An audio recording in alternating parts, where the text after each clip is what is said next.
Hi there, friends. I'm meteorologist Jeff Haniewich. It is 10 o'clock here on this Thursday afternoon, and we had quite a round of scattered showers and thunderstorms earlier today. Good to know that the storm threat is gone. We're done with the storms. Not done with the rain, but we're done with the thunderstorms.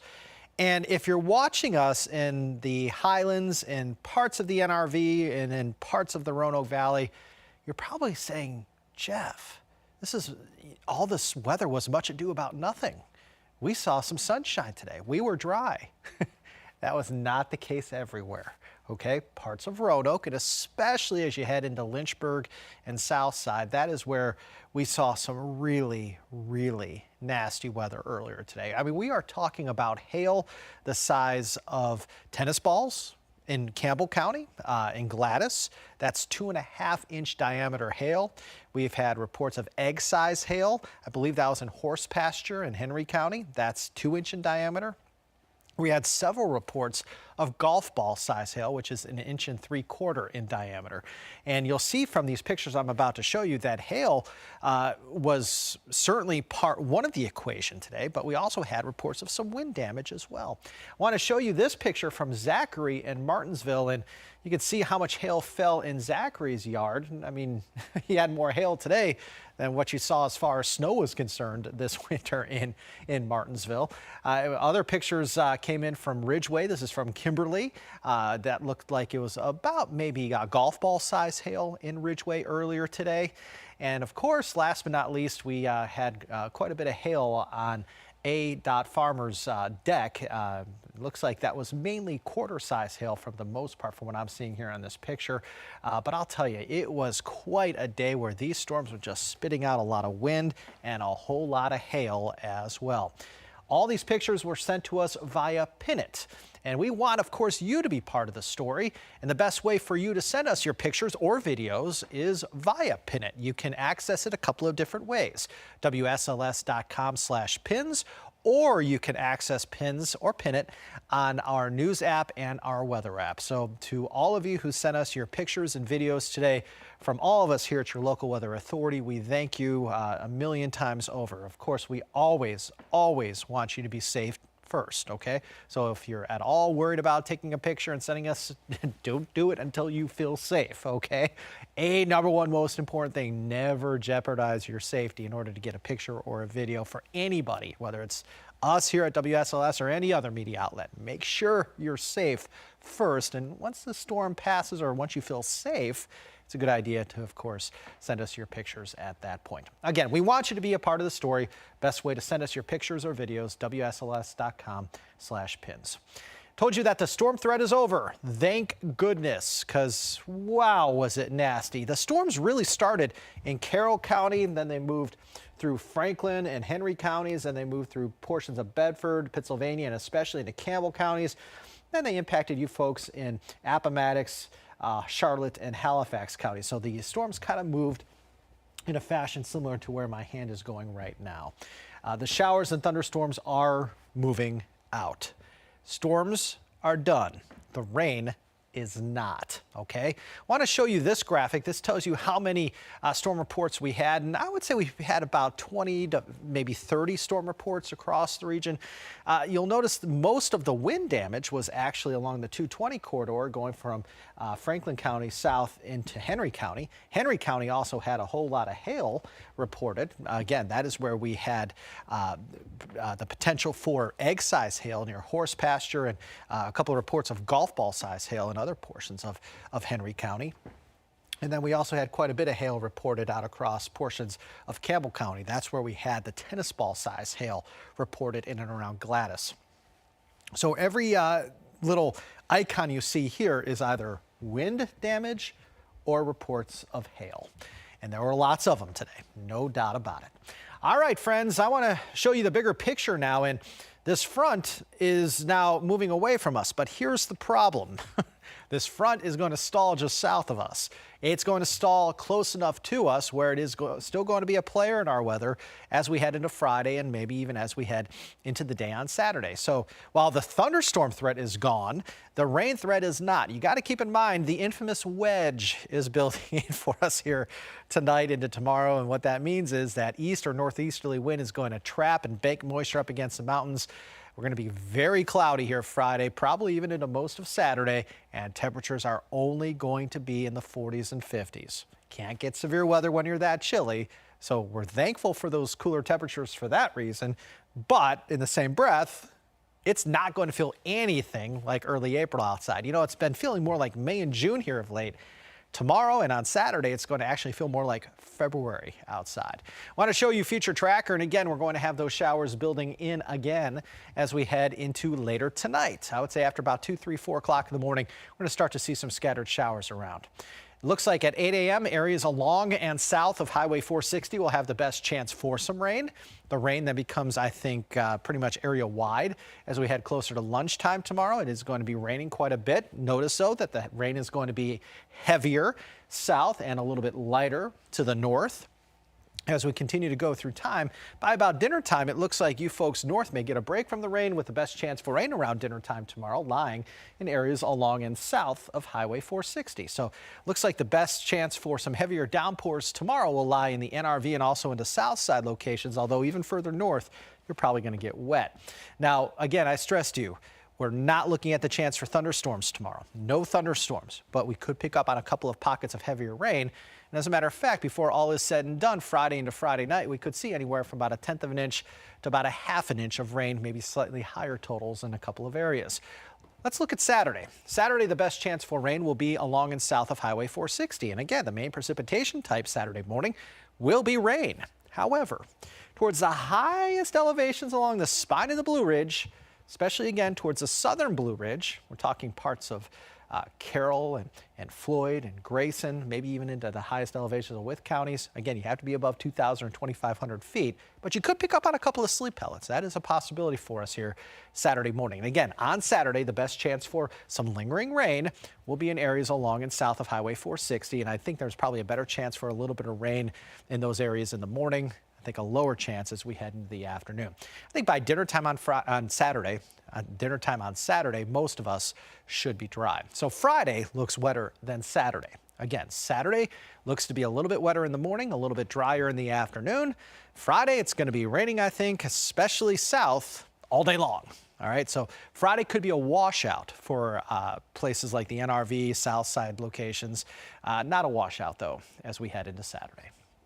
All right, let's talk about the wedge. And again, that it's just, you know, when we are doing weather crosstalk with Brittany, Rachel, John, and I, oftentimes we make sounds to describe the weather. Brittany McGraw's favorite way to describe the weather when it's kind of nasty outside is meh. Rachel's is bleh. And they're both right. Tomorrow's just not going to be a great day to be outside. It looks crummy, okay? The wedge is here. That east-northeast wind going to trap that moisture against the mountains. Temperatures held in the 50s. Some of us may see those temperatures tomorrow afternoon falling into the 40s. Again, we're going to have off and on showers in the forecast on Friday. Again, a slightly lower chance as we head into Saturday. But even on Saturday, even if you're dry all day Saturday, and some of us will be, Saturday still looks very, very cloudy. We're going to have temperatures on Friday and Saturday only in the 40s and 50s, which is about 15 degrees, maybe in some areas 18 degrees below average, okay? Temperatures way below average on Friday and Saturday. You know, we've been talking about temperatures 10 to 20 degrees above average here for what seems like quite some time now. Not on Friday, not on Saturday. And the culprit again is the infamous wedge. High temperatures tomorrow will be reached in less than 2 hours from now. As soon as that clock strikes midnight, that's your high temperature for the 24-hour period we call Friday, okay? So temperatures around midnight will likely be in the 50s in the NRV and Highlands, probably anywhere from about 60 to 65 in Roanoke, Lynchburg, and Southside. That's your high temperature for tomorrow. Whatever it is at 12:01, that's your high for Friday. During the daylight hours tomorrow, 50s with some of us falling into the 40s. We are going backwards. Average highs again supposed to be in the 60s, but actual highs for the next couple of days only in the 50s. Okay, average highs 60s. Actual highs 50s. And again, as I told you, it's going to feel more like February outside. It's going to feel more like winter outside for us here for the next couple of days. So rather pleasant outside, though, as far as temperatures are concerned right now. It's 67 in Roanoke, 65 Lynchburg, 64 Danville, 66 South Boston, 56 in Wytheville. It's 60 as we speak in Blacksburg. Again, temperatures today made it well into the 80s before the showers and thunderstorms formed. If you remember when we were talking last night on the Appcast, we said, you know, if we wake up Thursday morning to clouds, we're going to be fine. We're going to be good. I don't think we'll have much to worry about. We didn't see much cloud cover this morning. We saw sunshine. And as I said last night, if we wake up to sunshine, watch out, because the afternoon could be hairy at that point. And it certainly was for us. On days like today, and keep this in mind really as you head into spring and into the early part of summer, if you know a strong cold front is moving in your direction, you want clouds. You don't want sunshine. Clouds protect you. Sunshine doesn't. Sun tends to destabilize the atmosphere and allow for the storms to be a little bit stronger later in the day. Again, if we woke up today to clouds, better yet, some showers, we were 0 for 2, then that would have held down the severe weather threat. But because of the fact that we woke up today to sunshine, that did not help matters at all. All right, let's talk about Easter. Let's talk about some good news. Remember how I said tomorrow's yucky, Saturday's not a whole lot better, it's going to be cloudy, still going to have the chance for some spotty showers. Easter Sunday's better, okay? It's not perfect, but it's better, okay? Sunrise services are about 6:53 in the morning on Easter Sunday. Temperatures at that point upper 30s to near 40. For those Easter egg hunts, say midday, temperatures will be in the low to mid 50s. And later in the day, around dinner time, temperatures will be in the lower 60s. So we're going to turn warmer. We're going to be about 10 degrees warmer on Easter Sunday than we will be on Saturday.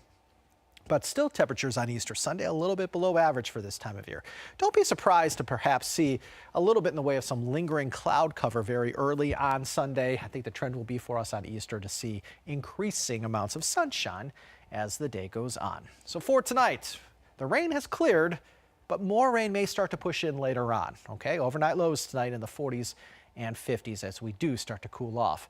Tomorrow, cloudy, cool, wet, crummy, gloomy, gray. Any other adjectives you want to throw out there? Allie says sad. Temperatures tomorrow will probably start tonight in some areas in the 60s, but during the daylight hours tomorrow, they fall into the 50s and perhaps in some areas eventually into the 40s. Your extended forecast showing temperatures in the lower 50s on Saturday. Then we're back up in the lower 60s on Easter Sunday. Then temperatures continue to go up. Middle 60s Monday, low to mid 70s Tuesday, upper 70s to near 80 Wednesday, lower 80s by Thursday. So, moral of the story here is this, friends. We're only cool for 2 days. After that, we start to go back up again, and then by mid to late next week, it's arguably hot again. Temperatures by, if not Wednesday, certainly by Thursday, will be above 80 degrees in at least some of our backyards. Other thing, yes, tomorrow's gloomy, it's wet. It's, as Allie said, sad. On Saturday, we're still going to have the chance for some pop-up hit or miss showers, especially south. Otherwise, Saturday's not as wet as Friday, but look at Sunday all the way through Thursday. More sunshine in the forecast, and we're going to have about 5 dry days to enjoy. Current time is 10:14 here on this Thursday evening, and as you know by now, joining me is my good friend Allie. Allie, are there any questions I can answer tonight, my friend? When do I think there will be more severe weather? Not in the next 7 days. Okay, we are now getting into the time of year where severe weather becomes more of a, it becomes more common. Severe weather, as you turn the page into April, especially as you turn the page into mid-April, severe weather becomes more common around here. But over the next 7 days, I don't see any severe weather. Simply put, we're far too cool on Friday and Saturday, okay? It's going to rain, especially tomorrow. It's going to rain quite a bit, but we're not going to get any severe weather. It's just too cool, okay? Saturday, I think our air is fairly stable. I think we're going to be pretty cloudy. We're going to have at least some pop-up showers, but no thunderstorms south. And then with high pressure coming back into play for us Sunday, Monday, Tuesday, Wednesday, and Thursday, we're actually going to be pretty dry with more sunshine to enjoy. But excuse me, as you head into the middle part of April, that severe weather could happen. It becomes more of a regularity for us around here. So my best guess is we'll probably have more severe weather certainly before the month ends. Okay, keep in mind, I think today is April 6th. Is that right, Allie? Am I right, April 6th? So we had maybe the week after this next one, severe weather could be possible by then. It just, again, when you get into April, when you start to see those clashes of air masses, the cold, dry air coming in from Canada, meeting up with that warm, moist air from the Gulf, severe weather becomes more of a commonality once you get into April, and especially as you head into May. Certainly you could get some severe weather as you head into June and even into part of July. That's usually when we see our most severe weather around here. So no severe weather for the next 7 days. So enjoy it. enjoy the lack of severe weather. Had our fair share of it today. Anything else, Allie? Perfect. Current time is 10:16. We'll be back here again tomorrow night for another Appcast. If you're new to these Appcasts, we do them every Monday night at 10 p.m. to kind of give you a look ahead to the week ahead. And then we do one every Friday night at 10 p.m. to look ahead to the all-important weekend forecast. We've done one every Tuesday, Wednesday, and Thursday this week.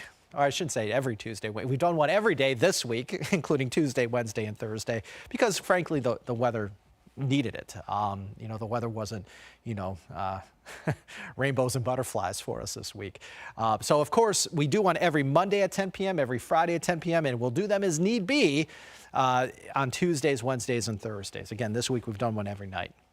But obviously, if it's a Tuesday night and we don't see any rain in the forecast for a couple of days, then we won't do one of these Appcasts. Like next Tuesday night, probably not going to do one. But we'll do one Monday night to talk about the week ahead, and we'll do one come tomorrow night because of the fact that we want to talk about the weekend forecast. So that's what we're doing here. These are Appcasts. They can be seen on Roku. They can be seen on YouTube. They can be seen on the news app, the weather app, and when it works, Facebook Live. So those are the 5 ways in which you can watch these Appcasts. Anything else, Allie?